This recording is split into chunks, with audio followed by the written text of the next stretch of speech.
Toreto toba auso nasiro dole faka hawasilalenji sodika arkala chudinan harmamuran arka kanudinan harkamuran sanyi balle suda isagara bintu dana damsin gochi afanama hindubanes edukan Maqaa waraana bilisummaa Oromootiin godina Walloo aanaa baatee gandoota garaagaraa keessatti hidhaan uummata irratti raawwatamu hawaasa bahaa gala dhoowwaatii jira. Yuunivarsiitii Dirree Dhawaatti barataan barnoota meedisinii Taarikuu Soorii jedhamu qaama hin beekamneen ajjeefamee argame. Godina Wallagga Bahaa fi Horroo Guduruu Wallaggaa keessatti lola qindaa humnoota finxaaliyyii Amaaraa fi Faannootiin uummata Oromoo irratti raawwatamaa jiruun qisaasamni guddaan qabeenyaa fi lubbuu hawaasaa irra gahaatii jira. Walgahii mana maree nageenya biyyoolessaa bilisiginnaa booda wal dhibdeen keessoo sirnichaa keessatti hammaateetii jira. Adda bilisummaa uummata Tigraay karaa alkallattiin mootummaa Abiyyi Ahmad wajjin mari'ataa jiraachuu pirezidaantiin naannoo Tigraay Dr. Dabratsiyoon Gabra Mikaa'el ibse. Lola akka haaraatti humnoota Tigraay fi naannoo Affaar kan waraana bilisiginnaatiin deeggaramu gidduutti taasifamaa jiru milishoonni humna galaanaa diimaa Affaar jedhamuu fi mootummaa Eertiraatiin leenjifamanii bobbaafaman humnoota Affaar cinaa hiriiruun lolaa jiran jechuun mootummaan naannoo Tigraay himate. Lammiileen Itoophiyaa biyya oomaan manneen hidhaa garaagaraatti hidhamanii gidirfamaatii jiru. Biyya oomaan magaalota akka Maaskaatii fi Salaalah jedhaman keessatti namoonni 500 ol hidhamanii rakkataatii jiru. Kun hanga footoo oduuti guutuun oduu har'aa itti aanee dhiyaata. Obneen Hannisinittimna an Muhammad Fantaaleti. Dulli yeroo xumuraatiif hooggantoota gameeyyii ABO hidhaatti hafanii eegsifachuu geggeeffamuu qaba jedhan qeerroon godina Qeellam Wallaggaa magaalaa Dambidolloo Harargee Bahaa Awwadaa fi Naqamtee qondaalota ABO hidhaatti hafan dabalatee hidhamtoota siyaasaa balleessaa tokko malee manneen hidhaa garaagaraatti hidhamanii dararamaa jiran saffisaatti eegsisuuf dhiibbaa cimaa taasisuu qabna kan jedhan qeerroowwan kunneen. Dulli geggeeffamu kun of eeggannoo cimaa akka barbaachisu dhaabanii jiru. Hidhamtoota kanneen eegsifachuu qofa osoo hin taane qabsoo gaaffii mirga abbaa biyyummaa uummanni Oromoo baroota dheeraaf qabsaa fi bahee deebisuuf sochii roga maraan jabaatee itti fufuu qaba jedhanii jiru. Qabsoon Oromoo galma barbaadamee akka gahuuf tokkummaan qeerroo Oromoo murteessaadha. Kanaaf kutaalee Oromiyaa mara keessatti sochiin qeerroo jabaachuu qaba jedhan. Sirna biyya mar tokkummaa uummata kanaa cabsuuf yeroo garaagaraatti ajjeechaa hidhaa fi saamicha qabeenya uummataa irratti raawwachaa tureera. Kun ammoo miira abdii kutannaa sirnichaatiif mallattoo tokkodha jechuun dubbatum. Kanaaf yeroo murteessaa ta'e kanatti waloon hiriiruun hidhamtoota siyaasaa manneen hidhaa jiran hiiksisuu gaaffiin uummata Oromoo deebii akka argatuuf waloon qabsaa'u murteessaadha jedhu gabaasni kan Faayidaa Eliyaastreem. Ji'a tokko asitti gandoonni baadiyyaa Amuruu hedduun gubachuun jiraattonni qe'ee fi qabeenya isaaniirraa buqqaafamuu maddeen OMN itti himan lola finxaaleyyoonni Amaaraa halkan idaa bananiin ganda Lummaa Wallii Wasaatti Jirruu Dambii Soomman Araddaa Faaqii Makkannoo jedhaman keessatti manneen jiraattotaa fi gombisaan midhaanii danuun gubachuu Oromiyaa miidiyaan odeeffatee jira. Gabaasa qindaa'e ammas Faayidaa Eliyaas akkatti aanutti nu dhiyeesse. Wallagga Bahaa fi Horroo Guduruu Wallaggaa keessatti lola qindaa'aa humnoota finxaaleyyii Amaaraatiin uummata Oromoo irratti raawwatamaa jiruun qisaasamni guddaan qabeenya hawaasaa fi lubbuu namootaa dhaqqabaa jiraachuu yeroo adda addaatti gabaasaa turuun keenya ni yaadatama. Lolli kun meeshaa waraanaa gurguddaatiin kan deeggarame yeroo ta'u galmi lolichaa ammoo babal'ifannaa lafaatii ijoo jiraattonni qabiyyeewwan humnoota Amaaraatiin qabaman hundarratti alaabaan naannoo Amaaraa dhaabbachaa jiraachuu fi maqaan magaalota afaan Oromootiin turanii gara afaan Amaaraatti jijjiiramaa jiraachuu dabalataanis haleellaan kun saba Oromoo qofatti adda baasuun kan irratti raawwatamuu fi qabeenya dhalattoota Amaaraa sababa qonnaatiin naannoo san buufamanii jiranii akka hin xuyne maddii OMN dubbisa kun himanii jiru. Hanga ammaatti gandoota baadiyyaa aanaa Amuruu keessaa kanneen guutummaan guututti barbadeeffaman ganda Jaboo Doobaan Cidhatti Gabaa Musee kan jaamanii fi gandoota hawaasni Oromoo Harargee waggoota muraasa dura sababa hongeetiin irra qubsiifaman ganda Harar Jaarsoo fi ganda Harar Sammoo Ilaamuu jaaman dabalatee ganda Yaayyaa Xombee bakka addaa Gurraa jaamu guutummaan guututti barbadeeffamuu jiraattonni baqatanii akka ba'an taasifamaa jiraachuu OMN odeeffatee jira. Ganda baadiyyaa Dinkii fi Killifuu Siidaa sadan barkallee dabalatee gandoonni baadiyyaa aanaa Amuruu hafan hanga ammaa lola hammaataa keessummeessaa kan jiran yeroo ta'u uummanni meeshaa aadaa fi harka duwwaa diina dura dhaabbachaa jiraachuu maddii OMN dubbisa kun himeeti jira. Bulchiinsi aanaa Amuruu jiraattota ganda baadiyyaa Migirii fi Joojaa jaaman lola kana baqatanii akka hin baaneef dirqamaan qe'eetti isaan deebisuun halkan jimaataa galgala humnoonni milishaa faannoo Amaaraa ganda san weeraruun manneen 60 ol akka barbadeeffamu taasisuu namni maatiin isaa manni jalaa gubate tokko OMN itti himee jira. Halkan kaleessaas lolli kun hammaachuun gandoota baadiyyaa Giddaa fi Haroo keessatti illee rakkoon hammaataan uumamu Oromiyaa Miidiyaa Neetwork odeeffate. Humnoonni faannoo fi milishaa Amaaraa weerara kanaan dura caalmatti humna guddaadhaan Wallagga Bahaa fi Horroo Guduruu Wallaggaa weeraraa jiraachuu kan himan maddeen keenya dubbisne. Poolisiin Oromiyaa fi qaamoleen bulchiinsa Oromiyaa dhimma kana akka furaniif iyyannoodhaan yeroo gaafataman shaneen keessan isinirraa dhoowwuu deebii jiru akka argatan hawaasa kana keessaa namni nuti dubbisne kun himeeti jira. Uummanni Oromoo qe'ee qabeenya isaanirraa buqqaafamaa jiran kunneen manneen barumsaa fi waajjira poolisii godinaalee keessa buufachaa jiraachuus madda keenya kun hime hanga ammaatti lubbuun namoota ajjeefamanii lakkoofsaan adda kan hin baane ta'us ilmaan Oromoo hedduun ajjeefamuu akka hin oolle himam. Midhaan akka boqqolloo, xaafii fi garbuun kanneen hin calleeffamin gumbii keessatti gubamaa jiraachuu hime kanneen calleeffaman ammoo konkolaataatti fe'amuun gara naannoo Amaaraatti fe'amaa jiraachuu madda keenya kun himee jira. Manneen barnootaa fi buufataaleen fayyaa gandoota baadiyyaa kana keessatti argaman otoo hin gubamin dura meeshaalee tajaajila adda addaa konkolaataatti fe'uun karaa burreerraan gara naannoo Amaaraatti dabarfamaa jiran kan jiru namni OMN dubbisa kun saamicha TPLF naannoo Amaaraa irratti gooteen waan dhabandeeffachuuf taatee isaan raawwachaa jiranidha jechuun dubbatama. Yuunivarsiitii Dirreedhawaatti barataa damee barnoota meedisin baratu dargaggoo Taarikuu Soorii qaama hin beekamneen ajjeefamuun dhagahame. Barataa Taarikuun kan ajjeefame gaafa Amajjii 26/2022 roobii dabre yoo ta'u hanga ammaatti qaama kamiin akka ajjeefame wanti baramee hin jiru Naa'imaa Umar dabalata qabdi.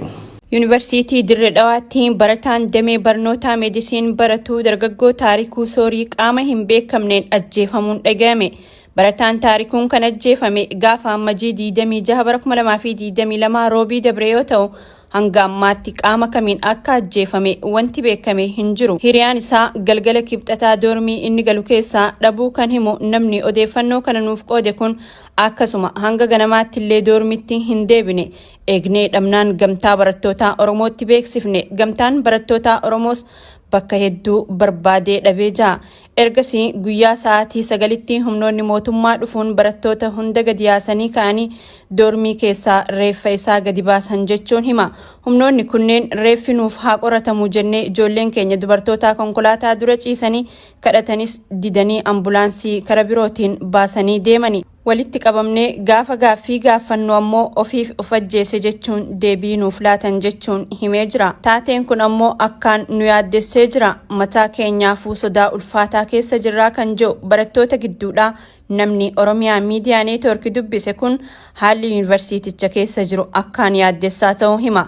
Barataan Taarikuu Soorii dhalataa godina Horroo Guduruu Wallaggaa akka ta'ee fi barataa cimaa akkasuma sabboonaa ta'uu barattoota kanneen irraa odeeffannee jirra. Wallota ajjechaa fi hidhaan itti fufee jira. Godina Walloo aanaa baatee ganda jaldeetti jedhamurraa Amajjii 28/2022 manguddoota umriin waggaa 70 ol ta'an 4 qabanii ijoollee keessan bakka jiranii fidaa jechuudhaan dararaa cimaarraan gahaa jiraachuu maddeen himan. Maqaan jaarsolii qabamanii kunneenis obbo Sa'id Ali Idris, obbo Muusaa Adamuhee, Ahmad Awwalii fi obbo Sa'id Siraaj kanneen jedhaman yoo ta'u manguddoota kanneen ijoollee keessan waraana bilisummaa Oromoo keessa jira jechuun dararaa jiru. Ana baatee ganda gurreetti guyyaa 3 dura waraanni mootummaa federaalaa namoota 2 daandirraa qabuun ija maatii fi ija uummataa duratti rashanu OMN kan gabaasu itti ta'u ana artummaa fursee fi iddoowwan birootti ammoo namoota mana hidhaatii baasanii ajjeesaa turuun kan yaadatamudha. Adda bilisummaa uummata Tigraay TPLF karaa alkallattiin mootummaa Abiyyi Ahmad wajjin mari'ataa jiraachuu pirezidaantiin naannoo Tigraay Dr. Dabratsiyoon Gabra Mikaa'el ibsan. Hoogganaan humnoota Tigraay Dr. Dabratsiyoon Gabra Mikaa'el turtii BBC wajjin taasisaniin mariin dippiloomaasii alkallattiin karaa gamtaa Afrikaa dhaabbata mootummoota gamtoomanii fi Keeniyaatiin bulchiinsa Abiyyi Ahmad wajjin geggeeffamaa jiraachuu ibsan. Siraaj sabaaf bal'ina qopheessee jira. Waraanni Itoophiyaa ji'oota 15f adeemsifame kumaatama nyaatee miliyoonota qe'ee irraa buqqisee gaaga'ama namoomaa hammaataa hordofsiise. Waraana biyya uummata miiliyoona 110 ol qabduun gaaga'aa jiru akka dhaabbatuuf dhaabbileen idil addunyaa fi biyyoonni lixaan dhiibbaa taasisaa kan turan yoo ta'u, humnoonni lola keessatti hirmaatan dhukaasa dhaabuun rakkoo jiru mariin akka furaniif dhiibbaan bal'aan taasifamaatii ture. Gareen bulchiinsa mootummaa federaalaa harkaa qabu waraanicha akka dhaabuuf Ameerikaa dabalatee dhiibbaan biyyoonni lixaa taasisaa turan salphaa hin turre.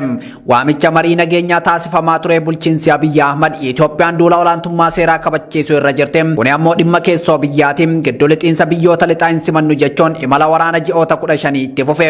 Waraana Itoophiyaa dhaabsisuuf dhiibbaa addaa kan taasisaa turte biyyi Joo Baayiden Ameerikaan qondaalota mootummaa Itoophiyaa fi Eertiraa ajajoota waraanaa Itoophiyaa akkasumas kan waraana Eertiraa irra uggura fiizaa keette. Itti fufuun carraa gabaa bilisaa biyyoonni Afrikaa Saharaa gadii Afrikaa Growth and Opportunity Act keessaa Itoophiyaa haqxe. Deeggarsoota diinagdeef dippiloomaasii dhaabbilee garaagaraa irraa Itoophiyaaf kennaman dhoowwachiisuun waraanni Itoophiyaa dhaabbatee mariin hunda hirmaachisee fi haqa qabeessi akka adeemsifamu carraaqaa turte. Erga humnoonni waraana Tigraay naannoo Affaarii fi Amaaraa keessaa bahanii booda adeemsa komishinii marii biyyoolessaa hundeessuu irra kan jiru bulchiinsi Biltsiginnaa karaa ministeer deetaa ministeera dhimma alaa Ambaasaadder Ridwaan Huseeniin shororkeessitoota wajjin mariin taa'amu hin jiru jechuun dubbateetii ture. Komishiniin marii biyyoolessaa Biltsiginnaan hundeeffamaa jiru walabummaan isaa gaafii keessa jira jedhamuun kan dubbatamu yoo ta'u, mariin biyyoolessaa Itoophiyaa keessatti adeemsifamu marii hunda hammatee fi iftoomina qabu yoo hin ta'in gaagama siyaasaa birootiif biyya saaxilaa yaaddoo geessota siyaasaati. Bulchaan Itoophiyaa Abiy Ahmad shororkeessitoota wajjin jaarsummaan hin jiru jechuun yeroo dheeraaf dhaadataa turus gabaasni Associated Press amajjii 26 bara 2022 qabatee bahee dhaadannoo kana kan faallessedha. Associated Press dura ta'aa garee hawaasa diiyaaspooraa Ameerikaa nama Masfiin Taganuu jedhamu wabeeffachuun akka gabaasetti Abiy Ahmad humnoota TPLF wajjin mari'achuuf fedhii qabaachuu ibse. Hoogganaan humnoota Tigraay Dr. Dabratsiyoon Gabra Mikaa'el gaafiif deebii BBC New Hours wajjin taasiseen mootummaa Itoophiyaa wajjin marii alkallattii akka deemsaa jiran ibse. Hoogganaan TPLF kun akka jedhetti waraanicha dhaabuuf yaaliin dippiloomaasii alkallattii mootummaa Itoophiyaa waliin taasifamaa jiru bu'aa agarsiisaa jiraachuu fi mallattoowwan fooyya'insaa akka jiran eere. Dabratsiyoon bu'aa waraana Itoophiyaa ji'oota 15 yoo ibsu hunda caalaa duula duguggaa sanyii mootummaa federaalaa Eertiraa fi humnootii Amaaraatiin nurratti labsame irraa hafnee jirra jechuun ibseetii jira. Badiinsaa fi sarbamoota mirga namoomaa qaqqabeef itti gaafatamtoonni jiraachuu qaba kan jedhe Dr. Dabratsiyoon Gabra Mikaa'el sarbama mirga namoomaa jaarraa kanaa keessa hin raawwatamne nurratti raawwatanii waan isaan ittiin nu himatanii fi ammoo nuti qophaa'oodhaan hunduu akka qoratamee adda bahuuf wanti isaan nurraan gahan gonkumaa kan madaala hin qabneedha jechuun dubbataniitii jiru. Hoogganaan humnoota Tigraay Dr. Dabratsiyoon Gabra Mikaa'el turtii BBC New Hour wajjin taasisanii marii dippiloomaasii alkallattii karaa gamtaa Afrikaa dhaabbata mootummoota gamtoomaniitii fi Keeniyaatiin bulchiinsa Abiy Ahmad wajjin geggeeffamaa jiraachuu ibsaniitii jiru. Mootummaan Eertiriyaa humna galaana diimaa Affaar jedhamu ijaaruun bobbaasee jira jechuun Tigraay himatte. Humna galaana diimaa Affaar Red Sea Force jedhamu kanam heeyyamaa Abiy Ahmad fi President naannoo Affaar yeroo ammaa kan tahan Awwal Arbaatiin Isaayyaas Afwerqi leenjisee irratti bobbaasee jechuun himata ibsa komaandi poostii loltummaa Tigraay guyyoota muraasa dura baheem dabalata qabna. Mootummaan Eertiraa humna galaana diimaa Affaar jedhamu ijaaruun bobbaasee jira jechuun Tigraay himatte. Lola akka haaraatti humnoota Tigraay fi naannoo Affaar kan waraana Biltsiginnaatiin deeggaramu gidduutti taasifamaa jiru kana keessatti milishoonni humna galaana diimaa Affaar jedhamuu fi mootummaa Eertiraatiin leenjifamanii bobbaafaman humnoota Affaar cinaa hiriiruun lolaa jiran jechuun mootummaan naannoo Tigraay himatee jira. Humna galaana diimaa Affaar Red Sea Force jedhamu kanam heeyyama Abiy Ahmad fi pirezidaantii naannoo Affaar yeroo ammaa kan ta'an Awwal Arbaatiin Isaayyaas Afwerqi leenjisee irratti bobbaase jechuun himatam ibsi komaand poostii loltummaa Tigraay guyyoota dura baheem. Mootummaan naannoo Affaar gama isaatiin ibsa baaseen himannaa Tigraay kanam soba jechuun waakkatee jiraam. Humni galaana diimaa Affaar jedhamu kun humna naannoo Affaar kan waraana Biltsiginnaatiin deeggaramu cinaa hiriiree humnoota Tigraay lolaa jiraachuu isaa maddeen oduu walabaatiin haga ammaatti wanti mirkanaa'ee hin jiru. Oduu walqabateen lolli Affaar gama kaabaatti eegale ammoo gara daangaa Eertiraatti babal'atee kan itti fufe yoo ta'u humnoonni Tigraay lafa dabalataa to'ataa jiraachuun himamaa jira. Lola kanaan aanonni kaaba Affaar daangaa Eertiraatti dhiyoo ta'an kanneen akka Baraa, Hallee, Konaabaa fi Daalol jedhaman keessatti lolli akkumatti fufeetti jiraachuu maddeen waraanaa mirkaneessanii jiru. Lola kana ilaalchisee pirezidaantiin naannoo Tigraay Dr. Dabratsiyoon Gabra Mikaa'el gaaffii fi deebii BBC wajjin taasisaniin kaayyoon humnoota Tigraay humnoota diinaa Tigraay irratti weerara yaalan daangaa Tigraay irraa fageessuu malee kaayyoo biraan qabnu jechuun isaanii gabaafamee jira. Oduu keenya xumuraatiin lammiileen Itoophiyaa biyya Oomaan manneen hidhaa garaagaraatti hidhamanii gidirfamaa jiraachuun himame. Magaalota biyyattii kanneen akka Maskatii fi Salaala jedhaman keessatti namoonni 500 ol hidhamanii akka jiranii fi isaan hidhaman gidduutti kanneen gaafa qabaman rasaasaan rukutamanii hanga ammaa wallaansa osoo hin argatin haala hamaa keessa jiran akka jiran dubbatu. Naayimaa dhalattoota Oromoo biyya Oomaan jiran dubbistee jirti. Lammiileen Itoophiyaa biyya Oomaan manneen hidhaa garaagaraatti hidhamanii gidirfamaa jiru. Lammiileen kunneen sababa adda addaatiin biyya ofirraa baqatanii daangaa Somaaliyaa qaxxaamuruun biyya Oomaan kan seenan yoo ta'u, irra hedduun isaanii karaa seeraan alaa waan biyya sana seenaniif humnoota tikaa biyyattiitiin qabamanii hidhamuu dhalataan Oromoo biyya Oomaan irraa dubbifne ni hima. Namni odeessa kana nuun gahe kun akka himutti lammiileen kunneen bilbila harkaa waan irraa fudhatamee fi akkasuma eegumsi waan itti hammaateef rakkoon isaanii hanga har'aatti dhokatee jira. Shamaa uummanni Oromoo kan kaabaa kibbaniif ganu bakka nuti jirru mana hidhaa Oomaaniiti dararaa guddaa keessatti rakkoon nurra gahee jira. Nuti Oromoo gara nama dhufee kan bakka tokko jiru. Garuu rakkoon nuti jirru kun rakkoo hamaadhaa. Manis wajjin jiran kun gurfaa amma adda baanee jirra malee gara gurfaa 5 guyyaa keessa jirra rakkoo hamaa keessa jirra uummanni kan uummata rasaasan dhaanes makiinaa dhaye jedhanii oguu baasee dhuftee gaafannaalee makiinaa dhaye jedhanii rakkoo isaanii dhoskanii jawaan dabalfanii as keessatti miilli isaanii itti tuqaadhaa kan saaxilamee jirra. Yaa ilmaan Oromoo bakka jirtan maratti rakkoo biyya isin biraa geessu ergaa nu dabarsaa. Magaalota biyyattii kanneen akka Maskatii fi Salalah jedhaman keessatti namoonni 500 ol hidhamanii akka jiranii fi isaan hidhaman gidduutti kanneen gaafa qabaman rasaasaan rukutamanii hanga ammaatti wal'aansa dhabuun haala hamaa keessa jiran akka jiranis ni dubbatu. Haalli qabiinsa mana hidhaa yaaddessaa ta'us viidiyoon mana hidhichaatti Oromiyaa Miidiyaa Neetwoork dhaqqabeerraa hubachuun danda'amee jira. Kutaa xiqqoo tokko keessatti namoota 100 hidhamuu kan himan lammiileen kunneen kutaawwan garaagaraa keessa kan jiran namoota 500 ol tahuu fi mana hidhaa biyyattii kana keessatti turtii ji'a 6 turuu himanii jiru.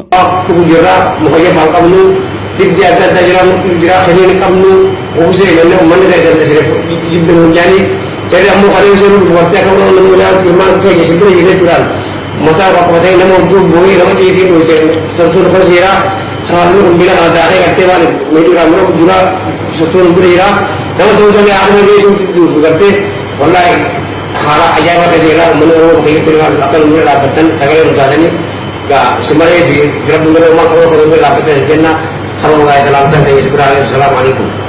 Gaafa jalqaba qabamnu warri imbaasii garas jiru dhufanii maqaa keenya barreeffatanii gara biyyaani deebifamtu jedhanii nu biraa deemanii ergasii nama abbaa kanaa nuun jedhu dhabnee eegdota mana hidhaa gaafannaan deebisaan isaan nuuf kennan nu isin galchuuf qophii taanus mootummaan keessan hayyamamaa mitii nuun jedhan jedhu. Lammiileen kunneen haalli qabiinsa mana hidhaalleen hamaa ta'uun wal qabatee dhukkuboota garagaraatiif saaxilamuun wal'aansa dhabuu himanii ummata bal'aarraa dirmannaa barbaadu.